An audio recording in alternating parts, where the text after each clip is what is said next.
SSC GD जो तुम्हारा चल रहा पेपर 30 अप्रैल का ऑल शिफ्ट 30 अप्रैल का सभी शिफ्ट का जो तुम्हारा पेपर हुआ है उसका हम पूरा एनालिसिस करेंगे। आप हमारे कर दीजिए, सब्सक्राइब करके रखिए। पूरा अपडेट एसएससी जीडी जो भी एग्जाम होगा पूरा अपडेट बताते रहेंगे। पहला क्वेश्चन तुम्हारा आया था संताल विद्रोह किस वर्ष शुरू हुआ था। तो तुम्हारा क्वेश्चन था, तुम्हारा ऑप्शन था 1850 से 51, 1855 से 56, 1857 से 58, 1860 से 61। तुम्हारा संथाल विद्रोह जिसे संथाल हुल कहा जाता है नाम से होता है 30 जून 1855 को शुरू हुआ था। या ब्रिटिश उपनिवेश सत्ता और भ्रष्ट जमींदारी प्रथा के खिलाफ भारत के सबसे सशक्त आदिवासी आंदोलन में से एक था। नेतृत्व इसका एक विद्रोह का नेतृत्व 4 भाइयों सिंधु, कान्हू, चाँद और भैरव ने किया था। क्षेत्र या मुख्य रूप से दामिन एको संथाल परगना वर्तमान झारखंड क्षेत्र में था। परिणाम विद्रोह के बाद अंग्रेजों ने संथाल परगना काश्तकारी अधिनियम पारित किया ताकि आदिवासियों की जमीन की रक्षा की जा सके। परीक्षा में पूछे जाने वाले महत्वपूर्ण प्रश्न जो कि तुम्हारे आने वाले एग्जाम में पूछ सकते हैं। पहला तुम्हारा दामिन एको का संबंध किस विद्रोह से है? संथाल विद्रोह से। संथाल विद्रोह के मुख्य नेता कौन थे? सिद्धू और कान्हू। उसके बाद 30 जून को झारखंड में किस दिवस के रूप में मनाया जाता है? तो हूल दिवस। अंग्रेजों ने संथाल विद्रोह को दबाने के लिए किस मेजर को भेजा था जो हार गया था? उसका तो मेजर बरो। उसके बाद तुम्हारा नेक्स्ट क्वेश्चन, तो भारत में श्वेत क्रांति का जनक किसे कहा जाता है? भारत में श्वेत क्रांति का जनक। नेक्स्ट क्वेश्चन तुम्हारा, भारत में श्वेत क्रांति का जनक किसे कहा जाता है? तुम्हारा ऑप्शन में M S Swaminathan, B option Verghese Kurien, C option Baba Amte, D option Sam Pitroda. तो तुम्हारा इसका ऑप्शन जो हो जाएगा option B Verghese Kurien. Doctor Verghese Kurien को भारत में श्वेत क्रांति दूध उत्पादन का जनक माना जाता है। उन्होंने ऑपरेशन फ्लड का नेतृत्व किया जिसने भारत को दुनिया का सबसे बड़ा दूध उत्पादक देश बना दिया। परीक्षा में पूछे जाने वाले महत्वपूर्ण प्रश्न, ऑपरेशन फ्लड का संबंध किस क्षेत्र से है? दूध उत्पादन ऑप्शन होगा। दूसरा क्वेश्चन तुम्हारा, राष्ट्रीय डेयरी विकास बोर्ड एनडीडीबी की स्थापना कब और कहाँ हुई? तुम्हारा ऑप्शन होगा 1965 में आनंद, गुजरात।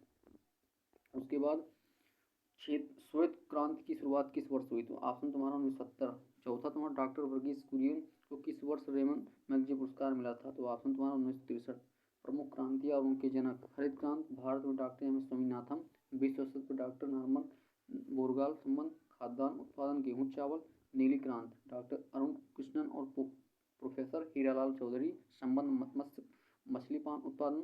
सुनहरी क्रांति गोल्डन रिवोल्यूशन निरपक तुतेज तुम्हारा संबंध फल शहद बागवानी उत्पादन। गुलाबी क्रांति पिंक रिवोल्यूशन दुर्गेश पटेल संबंध झींगा मछली और प्याज संबंध। लाल क्रांति विशाल तिवारी संबंध मांस और टमाटर उत्पादन। पीली क्रांति येलो रिवोल्यूशन सैम पित्रोदा जनजात संबंध तिलहन उत्पादन।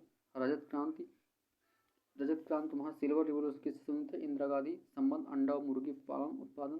सदाबहार क्रांति evergreen revolution doctor M S Swaminathan संबंध कृषि का समग्र विकास। अन्य महत्वपूर्ण क्रांतियाँ, भूरी क्रांति कोका चमड़ा उत्पादन।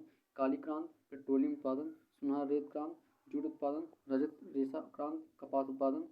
गोल क्रांति आलू उत्पादन। हमारे चैनल को लाइक कीजिए, सब्सक्राइब कीजिए और चैनल को कमेंट कीजिए। जो आपने क्वेश्चन किया एसएससी के 30 अप्रैल को जो पेपर हुआ है आपने कितना क्वेश्चन किया है, अटेम्प्ट किया। अंतर्राष्ट्रीय महिला क्रिकेट विश्व में भारत ने पहली बार कब भाग लिया?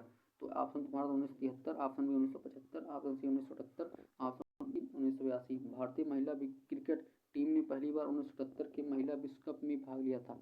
विशेष बात यह कि इस टूर्नामेंट की मेजबानी भी भारत ने की थी। डेब्यू मैच भारत ने अपना पहला आधिकारिक वनडे ओडीआई मैच 1 जनवरी 1978 को कोलकाता के ईडन गार्डन में इंग्लैंड के खिलाफ खेला था। नेतृत्व 1978 के इस पहले विश्व कप अभियान में भारतीय टीम की कप्तानी डायना एडवाल्जी। परीक्षा में पूछे जाने वाले महत्वपूर्ण प्रश्न, पहला महिला क्रिकेट विश्व कप कब और कहाँ आयोजित किया गया था? तो 1973 में इंग्लैंड। भारतीय महिला टीम ने अपना पहला अंतर्राष्ट्रीय टेस्ट मैच कब खेला था? तो ऑप्शन तुम्हारा 1976 वेस्ट इंडीज के खिलाफ। तीसरा तुम्हारा तब भारतीय महिला टीम ने अपना पहला विश्व कप खिताब किस वर्ष जीता था? 2025 साउथ अफ्रीका को हराकर। तुम्हारा चौथा क्वेश्चन है तुम्हारा, 10,000 अंतर्राष्ट्रीय रन बनाने वाली पहली भारतीय महिला क्रिकेटर कौन है? मिताली राज। ऑप्शन तुम्हारा मिताली राज होगा। तुम्हारा चौथा क्वेश्चन, उत्तर भारत के विशाल मैदानों में मुख्य रूप से किस प्रकार की मृदा पाई जाती है? तुम्हारा ऑप्शन तुम्हारा ए है काली मृदा, बी जलोढ़ मृदा, तीसरा लाल और पीली मृदा, डी तुम्हारा लेटराइट मृदा। तो ऑप्शन तुम्हारा हो जाएगा ऑप्शन बी जलोढ़ मृदा, एलुवियल सॉइल। जलोढ़ मृदा उत्तर भारत में सबसे व्यापक रूप से पाई जाने वाली मृदा है। यह सिंधु, गंगा और ब्रह्मपुत्र नदियों द्वारा लाए गए निक्षेपों से बनी है। विस्तार या भारतीय कुल क्षेत्रफल का 40% हिस्सा कवर करती है। प्रकार इसे दो भागों में बांटा जाता है, भांगर पुरानी जलोढ़ मृदा, खांगर नई जलोढ़ मृदा। फसलें यह मिट्टी गेहूँ, चावल, गन्ना, दलहन जैसे फसलों की अत्यंत उपजाऊ होती है। पहला रेगुर मृदा किस मिट्टी का दूसरा नाम है? तो काली मृदा। कपास खेती के लिए सबसे उपयुक्त मिट्टी कौन सी है? काली मृदा। किस मिट्टी में पोटास की मात्रा अधिक लेकिन फास्फोरस की कमी होती है? जलोढ़ मृदा। आप लोग चैनल को लाइक सब्सक्राइब करें और नेक्स्ट क्वेश्चन बढ़ते हैं। भारत के अपने अंतरिक्ष स्टेशन भारतीय स्टेशन का मुख्य उद्देश्य क्या है? पहला चंद्रमा पर बस्ती बसाना, बी सूक्ष्म गुरुत्वाकर्षण में वैज्ञानिक प्रयोग करना, सी अंतरिक्ष पर्यटन को बढ़ावा देना, डी अन्य ग्रहों से सिग्नल प्राप्त करना। तो ऑप्शन तुम्हारा हो जाएगा ऑप्शन तुम्हारा हो जाएगा डी सूक्ष्म गुरुत्वाकर्षण में वैज्ञानिक प्रयोग करना। भारतीय अंतरिक्ष स्टेशन इसरो एक महत्वाकांक्षी प्रोजेक्ट है। इसका मुख्य उद्देश्य अंतरिक्ष में भारतीय का स्थायी उपस्थित स्थापित करना, सूक्ष्म गुरुत्वाकर्षण वैज्ञानिक अनुसंधान करना और दीर्घकालीन मानव अंतरिक्ष मिशन को सक्षम बनाना है। यह 2035 तक पूरी तरह से चालू होने का लक्ष्य रखता है और 400 से 450 किलोमीटर की ऊंचाई पर कक्षा में रहकर भारतीय अंतरिक्ष यात्रियों को रहने और काम करने के लिए जगह प्रदान करता है। परीक्षा में पूछे जाने वाले महत्वपूर्ण प्रश्न, भारतीय अंतरिक्ष स्टेशन बीएसए को पूरी तरह से स्थापित करने का लक्ष्य वर्ष क्या है? 2035। भारत के पहले मानव अंतरिक्ष मिशन का क्या नाम था? तो गगनयान मिशन नाम था। इसरो का वह कौन सा भारी रॉकेट है जो अंतरिक्ष स्टेशन के मॉड्यूल को ले जाएगा? तुम्हारा आंसर है LBM-3 लॉन्च व्हीकल मार्क 3। चंद्रमा पर भारतीय अंतरिक्ष यात्री भेजने का लक्ष्य भारत ने कब तक रखा है? तुम्हारा आंसर है 2040 तक। तुम्हारा सातवां क्वेश्चन, वर्ष 2025 से कैलेंडर किस वर्ष दोबारा घोषवान होगा? तो तुम्हारा ऑप्शन हो जाएगा 2031 हो जाएगा। कैलेंडर तुम्हारा हो जाएगा 2025 का अंत होगा। तुम्हारा ऑप्शन तुम्हारा हो जाएगा 2031 हो जाएगा। 2025 एक साधारण वर्ष है तो 2031 भी एक साधारण वर्ष, इसलिए इनका कैलेंडर पूरी तरह समान रहेगा। तुम्हारा सब लिखा देख लो भाई। चैनल को लाइक और सब्सक्राइब करो। उसका तुम्हारा आठवां क्वेश्चन, निम्नलिखित में से ईश्वर शब्द की शुद्ध वर्तनी कौन सी है? तुम्हारा ऑप्शन सी ईश्वर। निम्नलिखित में किस विकल्प में कवियत्री की वर्तनी शुद्ध होगी? तो ऑप्शन सी कवियत्री। निम्नलिखित में से हस्ताक्षर शब्द की शुद्ध वर्तनी क्या होगी? तो हस्ताक्षर का तुम्हारा हस्ताक्षर। तो ऑप्शन तुम्हारा हो जाएगा सी ऑप्शन सही होगा तुम्हारा। पब्लिक सिक्योरिटी का सही हिंदी अर्थ क्या होगा? तो सार्वजनिक सुरक्षा।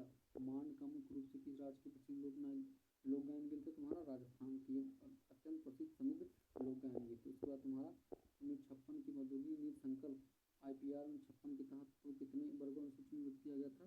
तुम्हारा हो जाएगा ऑप्शन तुम्हारा इसमें हो जाएगा ऑप्शन तुम्हारा दिया 2, 3, 4, 5। तो आप लोग बताइए, कमेंट कीजिए इसमें ऑप्शन कौन आप लोग लगाए थे, कमेंट कीजिए। खूब सारा प्यार दीजिए। ये तुम्हारा ऑप्शन तुम्हारा हो जाएगा। ऑप्शन तुम्हारा इसमें तुम्हारा शेड्यूल के कहा जाता है, इस नीति को अर्थ संविधान कहा जाता है। इसमें 3 श्रेणी में बढ़ जाता है। ये तुम्हारा ऑप्शन हो जाएगा इसमें बी 3 श्रेणी में। उसके बाद तुम्हारा परीक्षा में पूछे जाने प्रश्न, तुम्हारा किस नीति को भारत का अर्थ संविधान कहा जाता है? तो 56 की नीति को लाइसेंस एक्ट की शुरुआत मुख्य रूप से किस नीति के द्वारा हुआ था? तो IPR 56 अनुसूची की सा के अंधों के अनुसार राजनीतिक कार्ड हुआ था। 56 की नीति किस आर्थिक मॉडल का समर्थन हुआ? समाजवादी समाज ढांचा का। 56 की औद्योगिक नीति की पंचवर्षीय योजना का आधार बनी तृतीय पंचवर्षीय योजना महान लोगिस मॉडल। इसके बाद अब आ जाइए, भारतीय उपराष्ट्रपति के निर्वाचन संबंधी किसी भी विवाद की जांच निर्णय किसके द्वारा किया जाता है? तुम्हारा निर्णय तुम्हारा किया जाता है, तुम्हारा दिया था ऑप्शन भारत का चुनाव आयोग, भारत का सर्वोच्च न्यायालय, भारत संसद, भारत के राष्ट्रपति। तुम्हारा देखो आंसर इसमें हो जाएगा सर्वोच्च न्यायालय का निर्णय अंतिम होता है। ऑप्शन में भारत का सर्वोच्च न्यायालय। भारत संविधान के 71वें अनुसार राष्ट्रपति और उपराष्ट्रपति दोनों के चुनाव से संबंधित सभी संदेहों और विवादों की जांच निर्णय केवल सर्वोच्च न्यायालय द्वारा किया जा सकता है। परीक्षा में पूछे जाने वाले महत्वपूर्ण राष्ट्रपति के चुनाव संबंधी विवादों का प्रावधान संविधान की संस्कृत में है आर्टिकल 71। क्या चुनाव आयोग राष्ट्रपति के चुनाव के बाद निर्णय ले सकता है? नहीं, यह केवल सर्वोच्च न्यायालय का अधिकार है। राष्ट्रपति का निर्वाचन मंडल किससे मिलकर बना होता है? हमारा हो जाएगा संसद के दोनों सदनों लोकसभा राज्यसभा के सदस्य निर्वाचित दोनों उपाध्यक्ष को हटाने के लिए संकल्प सबसे पहले सदन में पेश किया जाता है। राष्ट्रपति भारत के उपाध्यक्ष का चुनाव किसके द्वारा किया जाता है? आर्टिकल 66 में कहा गया उपाध्यक्ष का चुनाव एक निर्वाचन मंडल के सदस्य द्वारा किया जाएगा। उसके बाद तुम्हारा अगला क्वेश्चन आ जाओ। अगला क्वेश्चन, विश्व का सबसे बड़ा नदी द्वीप मालदीव किस नदी पर स्थित तुम्हारा हो जाएगा? ये तुम्हारा ऑप्शन तुम्हारा हो जाएगा असम। मालदीव द्वीप तुम्हारा भारत के असम राज्य में ब्रह्मपुत्र नदी के मध्य स्थित है। दुनिया का सबसे बड़ा बसा हुआ नदी द्वीप है। तुम्हारा ऑप्शन में हो जाएगा कि क्या हो जाएगा? ऑप्शन ए हो जाएगा। तो ऑप्शन नहीं ब्रह्मपुत्र दिया, ब्रह्मपुत्र निर्माण उत्तर नदी के दक्षिण भरतपुर नदी के से बना है। तो ऑप्शन तुम्हारा हो जाएगा मालदीव द्वीप। किस उत्तर हो जाएगा? ऑप्शन ब्रह्मपुत्र नदी को तिब्बत में किस नाम से जाना जाता है? सांगपो। आप लोग चैनल को लाइक या सब्सक्राइब